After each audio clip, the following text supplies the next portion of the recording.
نحمده ونصلي على رسوله الکریم اما بعد۔ ترجمے والے قرآن پاک کا صفحہ نمبر 856، 23واں پارہ، سورہ زمر، پہلا رکوع، آیت نمبر 4 تا 6۔ اعوذ باللہ من الشیطان الرجیم، بسم اللہ الرحمن الرحیم۔ لو اراد اللہ ان يتخذ ولدا لاصطفى مما يخلق ما يشاء سبحانه هو الله الواحد القهار، خلق السماوات والأرض بالحق يكور الليل على النهار ويكور النهار على الليل وسخر الشمس والقمر كل يجري لأجل مسمى ألا هو العزيز الغفار، خلقكم من نفس واحدة ثم جعل منها زوجها وأنزل لكم من الأنعام 8 أزواج يخلقكم في بطون أمهاتكم خلقا من بعد خلق في ظلمات 3 ذلكم الله ربكم له الملك لا إله إلا هو فأنى تصرفون۔ صدق اللہ العظیم۔ سورت کے آغاز میں اللہ تبارک و تعالی نے قرآن پاک کے بارے میں فرمایا تھا کہ یہ اللہ کی بھیجی ہوئی ہے جو زبردست ہیں، حکمت والے ہیں، اور پھر بتایا کہ یہ بھیجی اس لیے ہے تاکہ عبادت خالص اللہ کی ہو، اور مشرکین کی ایک بات کا جواب آیا تھا کہ وہ کہتے ہیں کہ ہم نیک لوگوں کے مجسمے بنا کر ان کی عبادت اس لیے کرتے ہیں تاکہ وہ ہمیں اللہ کے قریب کرے، حالانکہ اللہ کے علاوہ کسی کی عبادت کرنا اللہ سے دوری کا سبب ہے، قربت کا سبب نہیں ہے۔ دوسری بات کہ ہم فرشتوں کی عبادت اس لیے کرتے ہیں کہ وہ اللہ کی بیٹیاں ہیں، تو اس کا جواب آج کے سبق میں یہ ہے کہ بھئی اللہ کو تو اولاد کی ضرورت ہی نہیں ہے، اللہ تو واحد ہیں، قہار ہیں، زبردست ہے، غلبے والے ہیں۔ پھر اگر انہوں نے کسی کو اولاد بنانا بھی ہوتا تو اللہ کی مخلوق میں بڑی بڑی چیزیں ہیں، اللہ کسی کو بناتے، لیکن ہے ہی نہیں۔ آگے پھر اللہ تبارک و تعالی نے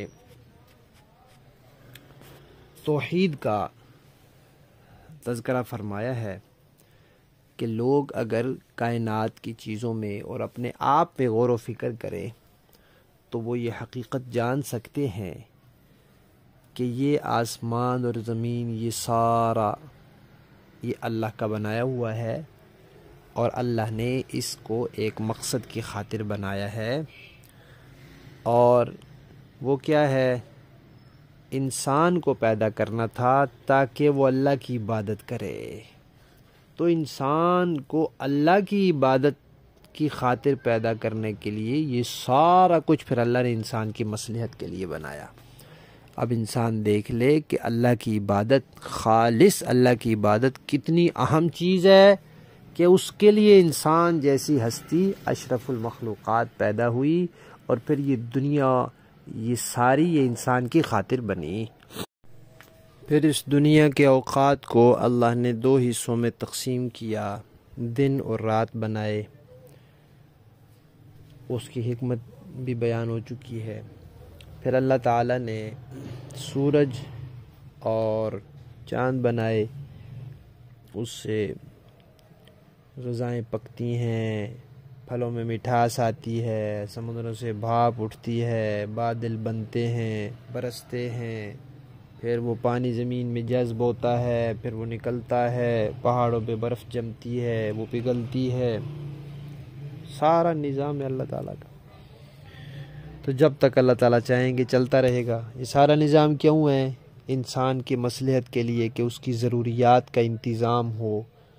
پھر انسان کی ضروریات کا انتظام ہو گیا، اب وہ کرے گا کیا؟ اس کا کام ہے خالص اللہ کی عبادت کرنا۔ پھر انسان کو کہ اللہ تعالیٰ نے نسل بڑھانے کے لیے انسان کو مردوں عورتوں میں تقسیم کیا، تاکہ ان کے اپنے گھر کے اور باہر کے کام بھی چلیں، اندرونی کام خواتین کے ذمے، بیرونی مردوں کے ذمے، بچوں کی پرورش خواتین کے ذمے، گھر کا خرچہ مہیا کرنا مردوں کے ذمے۔ تو کام کی تقسیم کار بہت خوبصورت طریقے سے فرما دی۔ کیوں؟ تاکہ یہ سب ضروریات پوری کرتے ہوئے انسان اپنے مقصد پر توجہ رکھ سکے، وہ ہے خالص اللہ کی عبادت۔ پھر گزارے کے لیے، گزر بسر کے لیے پالتو جانور بنائے، زیادہ تر انسان اونٹ، گائے، بیل، بکریاں اور بھیڑیں، یہ 4 قسم کے جانور ہیں، ان کے مذکر مؤنث کر لیں تو 8 ہو جاتے ہیں۔ تو ان کو یہ انسان کے لیے اللہ نے بنائے تاکہ انسان ان سے فائدہ اٹھائے۔ اور خود انسان کیسے بنا؟ دیکھیں کہ اللہ تعالیٰ اس کو ماں کے پیٹ کے اندر پیدا کرتے ہیں، وہاں پانی کا قطرہ پہنچاتے ہیں، پھر اس کے اوپر مختلف مرحلے آتے ہیں، وہ لوتھڑا بنتا ہے، خون بنتا ہے، بوٹی بنتا ہے، ہڈیاں بنتی ہیں، اس کے اوپر گوشت چڑھتا ہے، پھر مختلف حصے بنتے ہیں، پھر شکل و صورت بنتی ہے سارا۔ اب یہ سارا کام جہاں ہو رہا ہوتا ہے وہاں تو اندھیرا ہوتا ہے، یعنی پیٹ ہوتا ہے، پیٹ کے اندر اندھیرا ہے، کوئی وہاں روشنی کا انتظام تو نہیں ہے۔ پھر پیٹ کے اندر بہت سی چیزیں ہیں، ان کے اندر پھر رحم مادر ہے، اس رحم کے اندر بچہ ہوتا ہے، تو یہ دوہرا غلاف ہو گیا، 2 اندھیرے ہو گئے۔ پھر اس کے اندر بھی، رحم کے اندر بھی تو بہت سی چیزیں ہوتی ہیں، اس کے اندر جس چیز کے اندر بچہ ہوتا ہے وہ ایک جھلی ہوتی ہے، وہ اس کے اندر ہوتا ہے، یہ 3 پردے ہو گئے اور یہ 3 اندھیرے ہو گئے۔ تو اللہ تعالیٰ فرماتے ہیں کہ اس انسان کو اللہ تعالیٰ نے 3 اندھیروں میں رکھ کر بنایا ہے، اور کس شان والا بنایا ہے، کتنا خوبصورت بنایا ہے، کتنی صلاحیتوں والا بنایا ہے۔ آج دنیا میں جتنی ترقیاں نظر آ رہی ہیں، یہ سب اسی انسان کی عقل اور اس کی محنت کی بدولت ہیں، اور اس کو یہ عقل اور اس محنت کی توفیق بھی اللہ نے دی ہے۔ تو یہی اللہ جنہوں نے یہ سارے کام کیے ہیں، یہ کائنات بنائی، یہ دن رات بنائے، یہ سورج چاند بنائے، یہ انسانوں کو مرد اور عورتوں میں تقسیم کیا، یہ گائے، بھیڑ، بکری، اونٹ وغیرہ یہ انسانوں کو دیے، بچہ دانی کے اندر انسان کی پرورش کی۔ یہ اللہ تعالیٰ کائنات کے خالق بھی ہیں، مالک بھی ہیں، رازق بھی ہیں، اور خود ہی سارا کچھ اس کو چلا رہے ہیں۔ اللہ کو ضرورت نہیں ہے کسی اور کو شریک کار کرنے کی، لہذا اللہ کے علاوہ کوئی معبود بھی نہیں ہے۔ پھر لوگ آخر کہاں ادھر ادھر پھرے جا رہے ہیں؟ کون ان کو لیے جا رہا ہے ادھر ادھر؟ تو فرمایا کہ اللہ تعالیٰ نے آسمان اور زمین کو برحق پیدا کیا ہے، ایک مقصد کی خاطر پیدا کیا ہے۔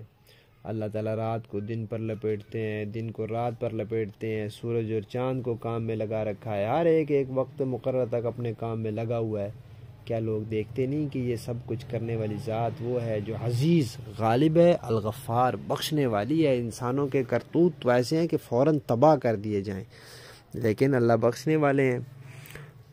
اس کے بعد فرمایا کہ ہم نے تمہیں پیدا کیا ایک ہی جان سے، اور اسی سے اس کا جوڑا بنایا، یعنی سب سے پہلے آدم علیہ السلام کو پیدا کیا، پھر ان کی پسلی سے یا ان کی بچی ہوئی مٹی سے حضرت حوا کو پیدا کیا، اور ان سے پھر ساری انسانیت پھیلا دی، اور پھر چوپائے جانوروں کے 8 قسمیں بنائی، اور تمہیں تمہارے ماؤں کے پیٹوں میں پیدا کیا، ایک کیفیت کے بعد دوسری کیفیت میں 3 اندھیروں کے اندر۔ یہی تو اللہ ہیں جو تمہارے رب ہیں، اور بادشاہت اسی کے لیے۔ لہذا اللہ کے سوا کوئی معبود نہیں، تم پھر کہاں پھرے جا رہے ہو؟ لوگ تمہیں کہاں الٹے لیے جاتے ہیں اور تم بھی چپ چاپ چلے جاتے ہو۔ لفظی معنی دیکھیے، لو اراد اللہ، اگر چاہتا اللہ تعالیٰ، ان یتخذ، بنائے، ولدن، اولاد، لاصطفیٰ، تو چنتا، مما، اس میں سے، یخلق، جسے وہ پیدا کرتا ہے، ما یشاء، جو وہ چاہتا، سبحانہ، لیکن وہ تو پاک ہے، هو اللہ، وہی اللہ ہے، الواحد، جو اکیلا ہے، القہار، زبردست ہے، زوراور ہے، غالب ہے۔ خلق السماوات، پیدا کیا اس نے آسمانوں کو، والارض، زمین کو، بالحق، حق کے ساتھ، یعنی ایک مقصد کی خاطر پیدا کیا، فضول نہیں پیدا کیا۔ یکور، وہ لپیٹتا ہے، اللیل علی النہار، رات کو دن پر، ویکور النہار علی اللیل، اور دن کو لپیٹتا ہے رات پر۔ وسخر، اور کام میں لگا دیا اس نے، الشمس والقمر، شمس سورج کو، والقمر اور چاند کو، کل ہر ایک، یجری چلتا ہے، لاجل ایک وقت تک، مسمى مقرر، یعنی قیامت تک دونوں چلتے رہیں گے۔ الا، یاد رکھو، ہوا، وہی اللہ ہے، العزیز، جو غالب ہے، الغفار، بہت بخشنے والا بھی ہے۔ خلق، اس نے پیدا کیا، کم، تمہیں، من نفس، ایک جان سے، واحدت، ایک، ثم جعل، پھر بنایا، منہا، اسی سے، زوجہا، اس کا جوڑا، وانزل، اور اتارا، یعنی پیدا کیا مراد ہے، پیدا کیا، لکم، تمہارے لیے، من الانعام، چوپائے جانوروں سے، ثمانیت ازواج، 8 قسم کے جانور، یخلق، پیدا کرتا ہے، کم، تمہیں، فی بطون، پیٹوں میں، امہاتکم، تمہاری ماؤں کے، خلقاً، کیفیت، من بعد خلق، ایک کیفیت کے بعد، یعنی ایک کیفیت ہوتی ہے پھر دوسری کیفیت، فی ظلمات، اندھیروں میں، 3، ذالکم، اے لوگو، اللہ، یہی تو اللہ ہے، ربکم، جو تمہارا پروردگار ہے، لہ الملک، بادشاہت اسی کے لیے ہے، لا الہ، نہیں ہے کوئی معبود، الا ہو، مگر وہی، فانا، پھر کہاں، تصرفون، تم پھیرے جا رہے ہو۔ با محاورہ دیکھیں جی، لو اراد اللہ ان يتخذ ولدا لاصطفى مما يخلق ما يشاء سبحانه هو اللہ الواحد القہار۔ اگر اللہ یہ چاہتا کہ کسی کو اولاد بنائے تو اپنی مخلوق میں سے جس کو چاہتا منتخب کر لیتا، لیکن وہ پاک ہے اس بات سے کہ اس کی کوئی اولاد ہو، وہ تو اللہ ہے ایک اور زبردست ہے۔ خلق السماوات والارض بالحق، اس نے سارے آسمان اور زمین برحق پیدا کیے ہیں، یکور اللیل علی النہار ویکور النہار علی اللیل وسخر الشمس والقمر، وہ رات کو دن پر لپیٹ دیتا ہے اور دن کو رات پر لپیٹ دیتا ہے، اور اس نے سورج اور چاند کو کام پر لگایا ہوا ہے، کل یجری لاجل مسمی، ہر ایک کسی معین مدت تک کے لیے رواں دواں ہے، الا هو العزیز الغفار، یاد رکھو کہ وہ زبردست ہے اور بہت بخشنے والا ہے۔ خلقکم من نفس واحدة ثم جعل منها زوجها وأنزل لكم من الأنعام 8 أزواج، اس نے تم سب کو ایک شخص سے پیدا کیا، پھر اسی سے اس کا جوڑا بنایا، اور تمہارے لیے مویشیوں میں سے 8 اصناف پیدا کی، یخلقکم فی بطون امہاتکم خلقا من بعد خلق في ظلمات ثلاث، وہ تمہاری تخلیق تمہاری ماؤں کے پیٹ میں اس طرح کرتا ہے کہ 3 اندھیریوں کے درمیان تم بناوٹ کے ایک مرحلے کے بعد دوسرے مرحلے سے گزرتے ہو۔ ذالکم اللہ ربکم لہ الملک، وہ ہے اللہ جو تمہارا پروردگار ہے، ساری بادشاہی اسی کی ہے۔ لا الہ الا ہوا فانا تصرفون، اس کے سوا کوئی عبادت کے لائق نہیں ہے، پھر بھی تمہارا منہ آخر کوئی کہاں سے موڑ دیتا ہے۔ صدق اللہ العظیم۔